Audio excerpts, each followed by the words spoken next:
السلام علیکم ورحمۃ اللہ وبرکاتہ۔ امید ہے کہ آپ تمام ہی حضرات خیریت سے ہوں گے۔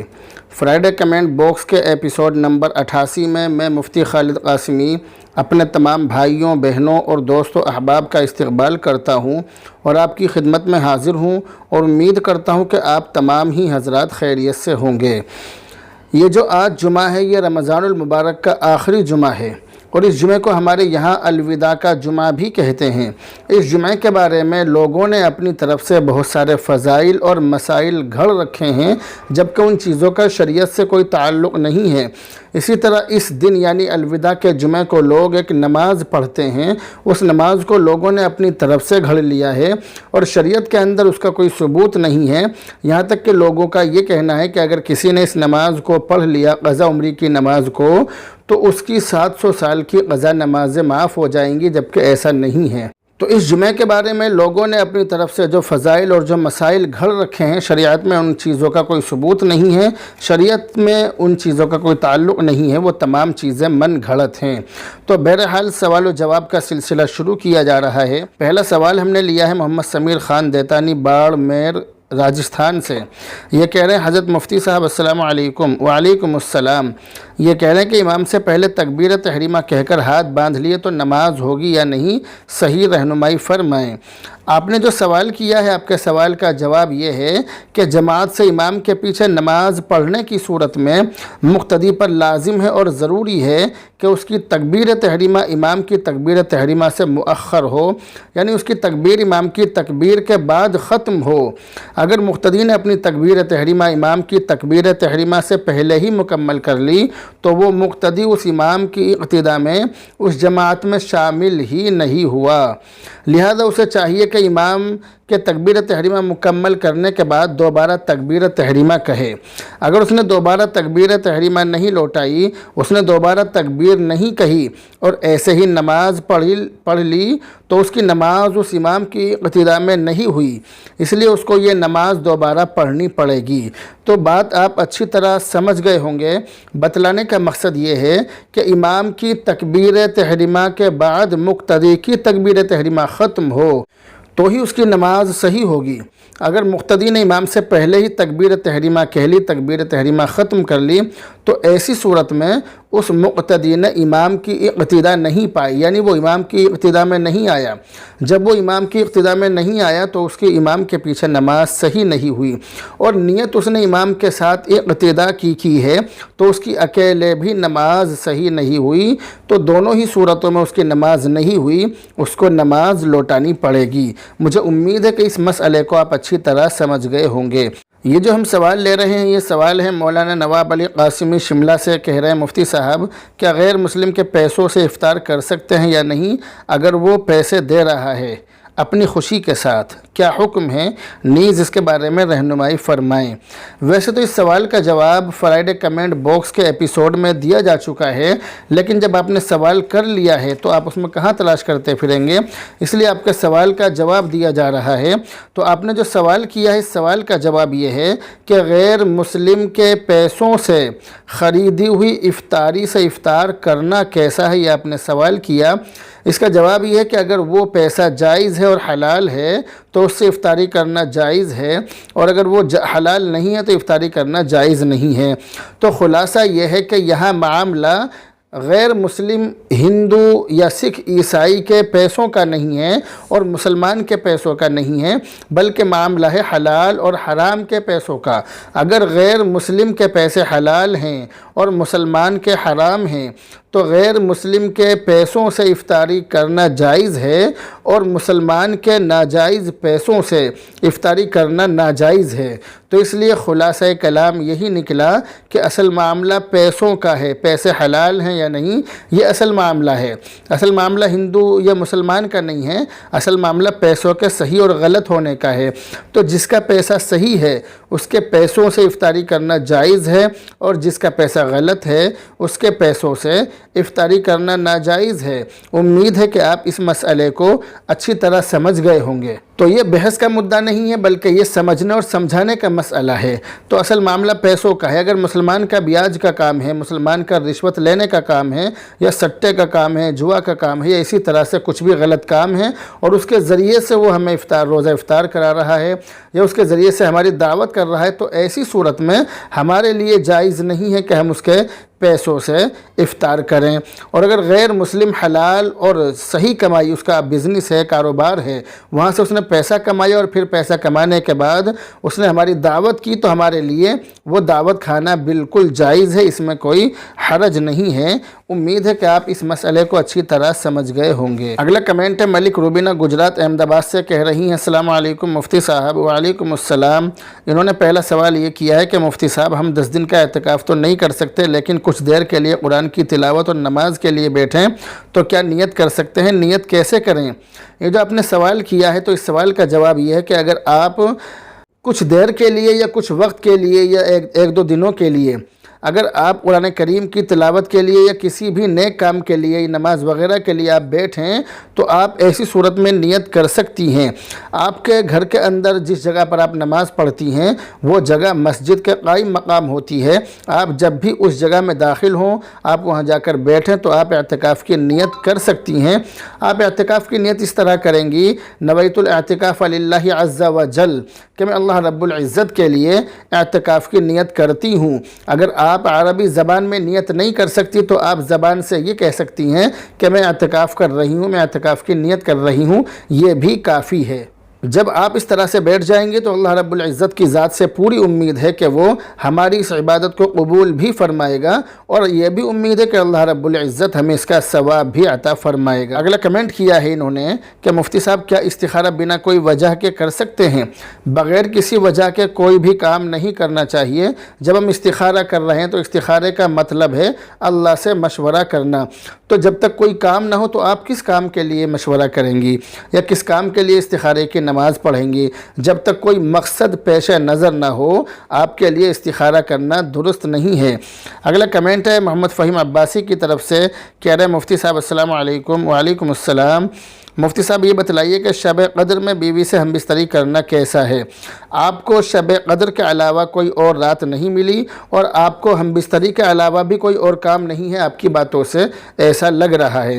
لیکن بہرحال جب آپ نے سوال کیا تو آپ کے سوال کا جواب دیا جا رہا ہے کہ شب قدر میں بیوی سے ہم بستری کرنا جائز ہے، کوئی حرج نہیں ہے، بالکل کر سکتے ہیں۔ مگر یہ عبادت کی رات ہے، اس رات میں عبادت کرنی چاہیے، اس رات میں جاگنا چاہیے، اللہ کو راضی کرنا چاہیے، اپنے گناہوں کو بخشوانا چاہیے، اپنے گناہوں کی معافی مانگنی چاہیے۔ یہ جو رات ہے بہت زیادہ برکت والی رات ہے، فضیلت والی رات ہے، عظمت والی رات ہے۔ شب قدر ایسی رات ہے کہ قرآن کریم کے اندر، حدیثوں کے اندر اس کا ذکر موجود ہے۔ باقاعدہ طور پر قرآن کریم کے اندر ایک سورت اس کے نام سے موجود ہے جس کے اندر اس چیز کا ذکر ہے۔ تو یہ جو رات ہے یہ رات اس طرح کی ہے کہ اس رات میں اللہ کی عبادت کرنی چاہیے، اللہ کو راضی کرنے کی کوشش کرنی چاہیے۔ اگلا کمنٹ ہے ملک روبینہ گجرات سے، بہن کہہ رہی ہیں مفتی صاحب اگر کسی کے پاس رہنے کے لیے گھر ہے اور ایک دکان ہے جو وہ خود استعمال کرتا ہے اور اس کے پاس آدھا تولہ گولڈ ہے، تو ایسے انسان پر زکوٰۃ واجب ہے یا نہیں؟ یہ آپ نے سوال کیا کہ اگر کسی کے پاس رہنے کے لیے گھر ہے اور ایک دکان ہے جسے وہ خود استعمال کرتا ہے، تو رہنے کے گھر پر اور جو ہماری دکان ہے جس سے ہم کاروبار کر رہے ہیں، ان دونوں چیزوں پر زکوٰۃ فرض نہیں ہے۔ ایک چیز آپ نے کی ہے کہ اس کے پاس آدھا تولہ گولڈ ہے۔ اگر آدھا تولہ سونا ہے، آدھا تولہ گولڈ ہے، تو صرف آدھا تولہ گولڈ پر زکوٰۃ فرض نہیں ہے، کیونکہ زکوٰۃ فرض ہونے کے لیے تقریباً 52.5 تولہ چاندی کی قیمت یا اتنی قیمت کا زیور وغیرہ ہونا ضروری ہے، جبکہ آدھا تولہ سونا 52.5 تولہ چاندی کی قیمت کو نہیں پہنچ رہا ہے، اس لیے صرف آدھے تولہ سونے پر زکوٰۃ فرض نہیں ہوگی۔ لیکن ایک بات یاد رکھیے کہ آپ کی دکان کے اندر جو سامان بیچنے کے لیے بھرا ہوا ہے اس سامان پر زکوٰۃ فرض ہے، اور آپ کو اس سارے سامان کی 2.5% کے حساب سے زکوٰۃ ادا کرنی ہوگی۔ اگلا کمنٹ ہے محمد ارشاد کی طرف سے، یہ کہہ رہے ہیں فطرے کے کتنے پیسے نکالیں؟